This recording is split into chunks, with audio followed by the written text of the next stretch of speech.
28 कैकेयी द्वारा वरों की प्राप्ति। कैकेयी द्वारा वरों की प्राप्ति। उल्लसित महाराज दशरथ ने शीघ्रातिशीघ्र राजकार्यों को संपन्न किया और राम के राजतिलक का शुभ समाचार सुनने के लिए अपनी सबसे प्रिय रानी कैकेयी के प्रासाद में पहुँचे। कैकेयी को अपने महल में न पाकर राजा दशरथ ने उसके विषय में एक दासी से पूछा। दासी से ज्ञात हुआ कि रुष्ट होकर महारानी कैकेयी कोपभवन में गई हैं। महाराज चिंतित हो गए।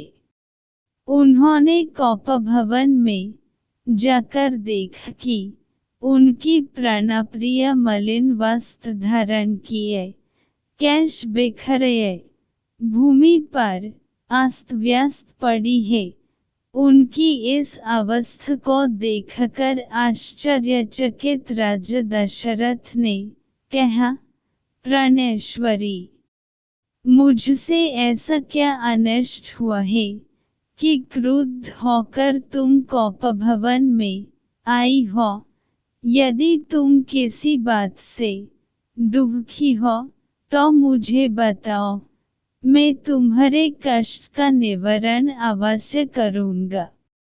महाराज के इस प्रकार मनोहर करने पर कैकेयी बोली, प्राणनाथ, मेरी एक अभिलाषा है, किंतु यदि आप उसे पूरी करने की शपथ पूर्वक प्रतिज्ञा करेंगे तभी मैं आपको अपनी अभिलाषा के विषय में बताऊंगी।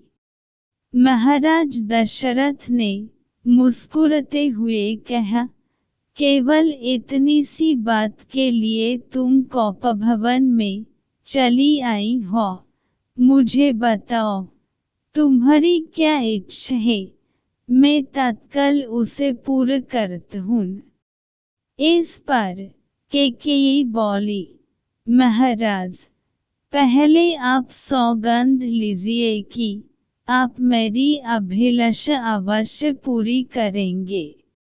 इस पर महाराजा दशरथ ने कहा, हे प्राणप्रिय, इस संसार में मुझे राम से अधिक प्रिय और कोई नहीं है। मैं राम की ही सौगंध लेकर वचन देता हूँ कि तुम्हारी जो भी मनोकामना होगी उसे मैं तत्काल पूरी करूंगा। महाराज सौगंध लेने से आश्वस्त हो जाने पर कैकेयी बोली, आपको स्मरण होगा कि देवासुर संग्राम के समय आपके मूर्छित हो जाने पर मैंने आपकी रक्षा की थी और प्रसन्न होकर आपने मुझे 2 वर देने की प्रतिज्ञा की थी। उन दोनों वरों को मैं आज मांगना चाहती हूँ। पहला वर तो मुझे यह दें कि आप राम के स्थान पर मेरे पुत्र भरत का राजतिलक करें और दूसरा वर मैं यह मांगती हूँ कि राम को 14 वर्ष के लिए वन जाने की आज्ञा दें। मेरी इच्छा है कि आज ही राम वल्कल पहनकर वनवासियों की भांति वन के लिए प्रस्थान करें। अब आप अपनी प्रतिज्ञा पूरी करें, क्योंकि आप सूर्यवंशी हैं और सूर्यवंश में अपनी प्रतिज्ञा का पालन प्राणों की बलि देकर भी किया जाता है।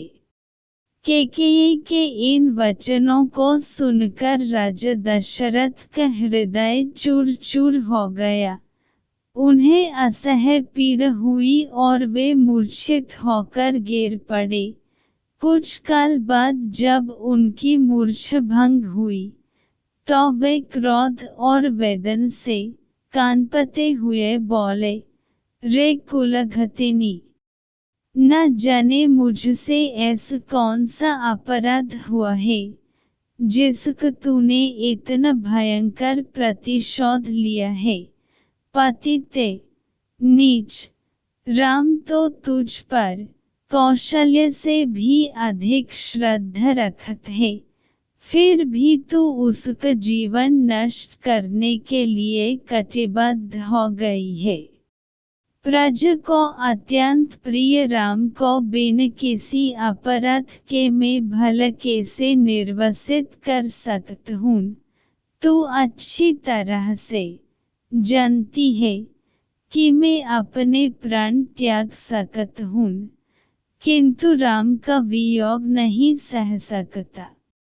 मैं तुझसे विनती करता हूँ कि राम के वनवास की बात के बदले तू कुछ और मांग ले। मैं तुझे विश्वास दिलाता हूँ कि मैं तेरी मांग अवश्य पूरी करूँगा। महाराज दशरथ के इन दीन वचनों को सुनकर कैकेयी तनिक भी द्रवित नहीं हुई। वह बोली, राजन, ऐसा कहकर आप अपने वचन से हट रहे हैं, यह आपको शोभा नहीं देता। आप सूर्यवंशी हैं, अपनी प्रतिज्ञा पूरी कीजिए। प्रतिज्ञा से हटकर स्वयं को और सूर्यवंश को कलंकित मत कीजिए। आपके द्वारा अपना वचन नहीं निभाए जाने पर मैं तत्काल आपके सम्मुख ही विष पीकर अपने प्राण त्याग दूंगी। यदि ऐसा हुआ तो आप प्रतिज्ञा भंग करने के साथ ही साथ स्त्री हत्या के भी दोषी हो जाएंगे। अतः उचित यही है कि आप अपनी प्रतिज्ञा पूरी करें। राजा दशरथ बारंबार मूर्छित होते रहे और मूर्छा समाप्त होने पर कातर भाव से कैकेयी को मनने का प्रयत्न करते रहे। इस प्रकार पूरी रात बीत गई। अंबर में उषा की ललिमा फैलने लगी, जिसे देखकर कैकेयी ने उग्र रूप धारण कर लिया और कहा, राजन, आप व्यर्थ ही समय व्यतीत कर रहे हैं।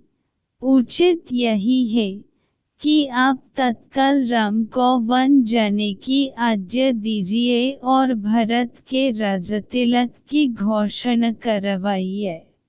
सूर्योदय हो जाने पर गुरु वशिष्ठ मंत्रियों के साथ राजप्रासाद के द्वार पर पहुँचे और महामंत्री सुमंत को महाराज के पास जाकर अपने आगमन की सूचना देने के लिए कहा। कैकेयी एवं दशरथ के संवाद से अनजान सुमंत ने महाराज के पास जाकर कहा, हे राजाधिराज, रात्रि का समापन हो गया है और गुरु वशिष्ठ का आगमन भी हो चुका है। अतएव आप शय्या त्याग कर गुरु वशिष्ठ के पास चलिए। सुमंत के इन वचनों को सुनकर महाराज दशरथ को पुनः असह्य वेदना का अनुभव हुआ तथा वे फिर से मूर्छित हो गए।